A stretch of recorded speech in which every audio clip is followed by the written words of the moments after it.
vamos começar falando do São Paulo. Terceiro colocado no grupo, meu caro Mauro César. A lua de mel, que tem gente que fala que dura uma semana, já meio que está acabando ali. São Paulo já está em outra pegada já. Pode não se classificar, Carpini, Rames, vamos trazer o Rames de volta. O time com um monte de desfalques, com jogos meio enroscados pela frente. Nesse momento não estaria classificado. Embora tenha ganhado lá a Supercopa, quebrado o tabu. Momento, talvez nessa curta passagem do Carpini pelo São Paulo, deve ser o momento de maior pressão para ele, por enquanto. Claro, ainda é uma pressão só de não se classificar, mas já tem uma conversa aí. Eu acho que isso passa também por um exagero, né? A gente falou sobre isso na ocasião, da forma como foi tratada a Supercopa, né? Parecia que o São Paulo tinha vencido a Libertadores. Então isso deu uma sensação coletiva de poderio que o time não tem e não tinha com o Dorival, né?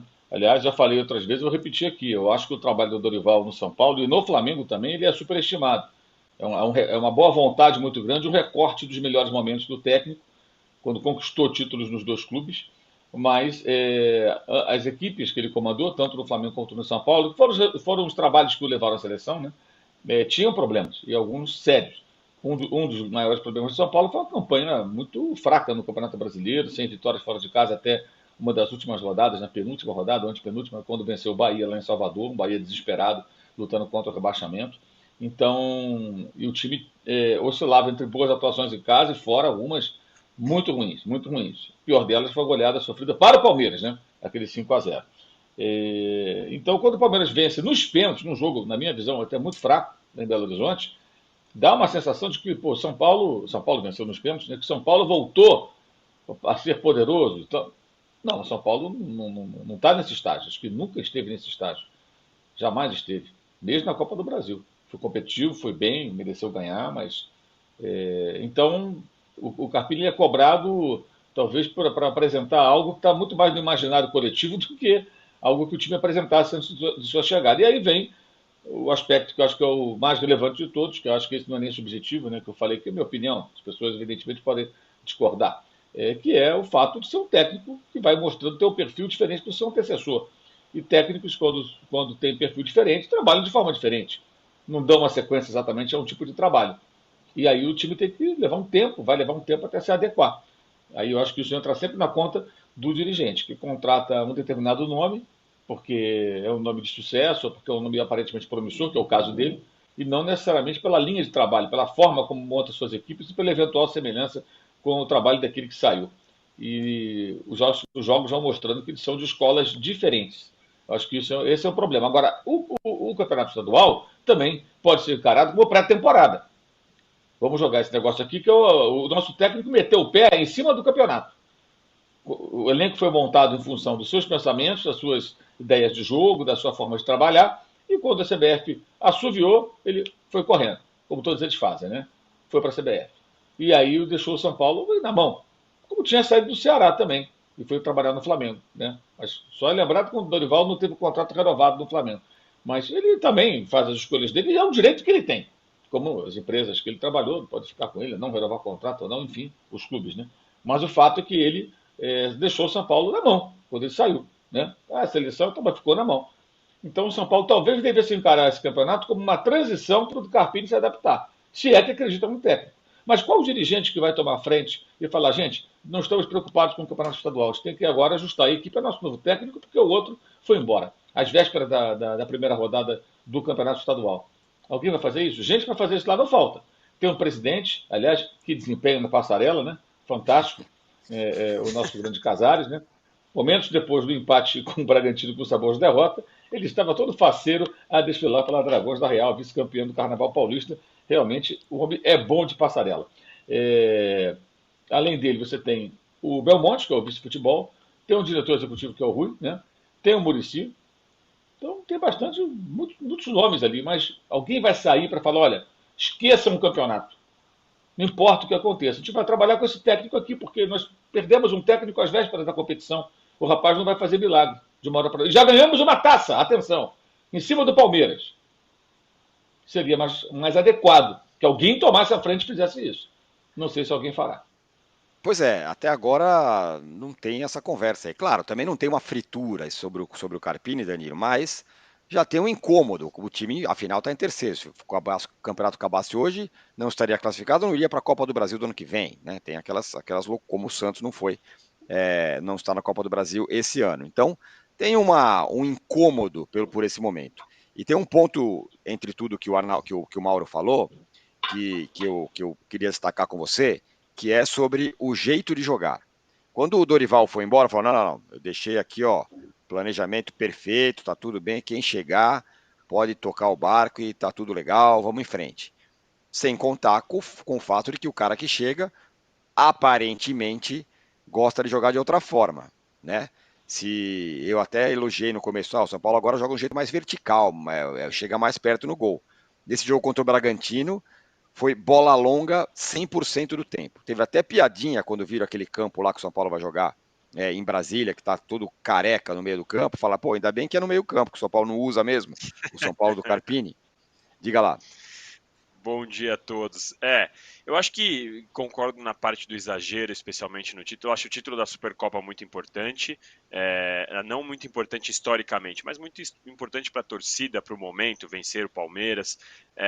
Um jogo, a Supercopa, que é um torneio de pré-temporada, ela acabou sendo importante nos últimos anos pela rivalidade dos times envolvidos. Então, eu acho que é legal o São Paulo comemorar. O que eu acho é que houve um exagero a ponto de o Carpini ir para a televisão e explicar o nó tático do 0-0 ali, estamos todos carpinizados e tal. E acho que nesse ponto, de fato, houve um exagero.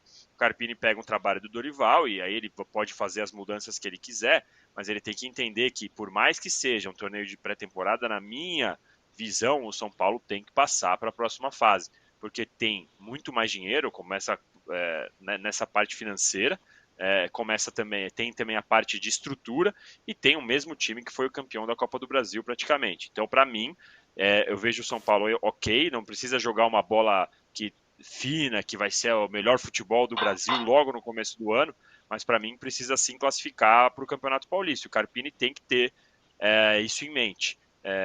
Claro que agora o São Paulo está na terceira colocação, tem um jogo a menos, mas por mais que você fale que o Guarani é uma tarefa difícil, porque fora de casa, o Guarani está lutando para não cair. São 5 pontos no campeonato. Então eu vejo o São Paulo vai enfrentar o Guarani e o Ituano nesses 4 jogos que faltam.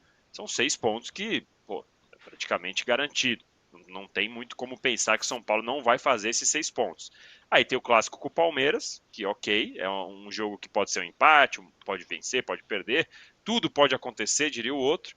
E contra a Inter, é um time que vai oferecer um pouco mais de resistência, mas o São Paulo, desses 12 pontos que vai disputar, vai fazer com certeza 6 pontos, então eu vejo o São Paulo com uma possibilidade boa de classificação. A grande questão para mim do São Paulo é que no mata-mata vai pegar o Novo Horizontino, que tem sido um time que venceu o Santos, que não tinha perdido nenhuma no campeonato, fez um jogo difícil contra o Palmeiras, então é uma equipe que vai dar um jogo bem legal para mim, na minha opinião, esse São Paulo Novo Horizontino no mata-mata. Agora, a classificação, São Paulo para mim tem sim que classificar, e não pode nem pensar, mesmo que seja torcida única, Tirone, desculpa, mas contra o Guarani, não tem como não pensar em outra coisa que não vencer, nem que fosse no Maracanã, torcida única do Guarani, se 90 mil para torcedores do Bugre, não adianta, tem que vencer.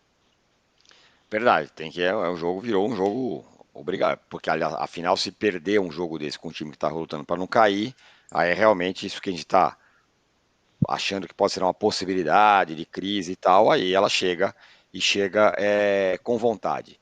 O São Paulo está com muitos problemas de desfalques e um deles, especificamente um deles, tem causado problemas no São Paulo. É o Lucas? Não, não é o Lucas. É o Rato. Tem reportagem aqui no All Sport, lembrando, calculando que que o São Paulo não venceu mais desde que o Rato saiu machucado. Faz tempo aí que o Rato está fora de combate, são 3 rodadas sem vitória e sem o meia. Ele vinha sendo decisivo no time. É engraçado, né, Mauro? Porque quando chegou essa turma toda aí, Rames, não sei quem, Lucas, Luciano, Caleri, o Eric, sei lá mais quem, Ferreirinha. Primeira conversa aí, o Rato Rato dançou. Rato não será titular. Pelo contrário, o cara virou uma figura muito importante desse time do São Paulo.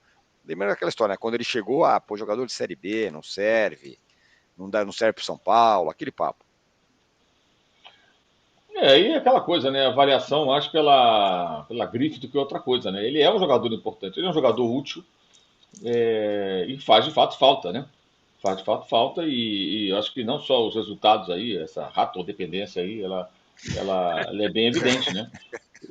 Tá aqui no DSC, né? Rato É isso, dependência. rato E de dependência. fato faz sentido. É um jogador útil, jogador importante. Se você pegar, por exemplo, o jogo contra o Corinthians, né, quando o São Paulo avança na Copa do Brasil, depois de ter perdido fora de casa, né?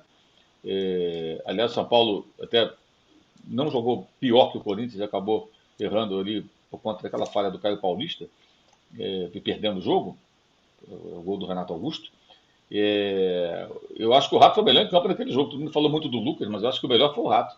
O Rato criou as Eu melhores também. situações. Foi fundamental naquele jogo. Aqui o Lucas é o Lucas, né? Então, o Lucas e tal. Né? Mas o Rato jogou mais. O Rato foi mais importante. Participou de todos os lances decisivos. Ele teve uma chance que ele perdeu ali, um chute que foi ruim, né?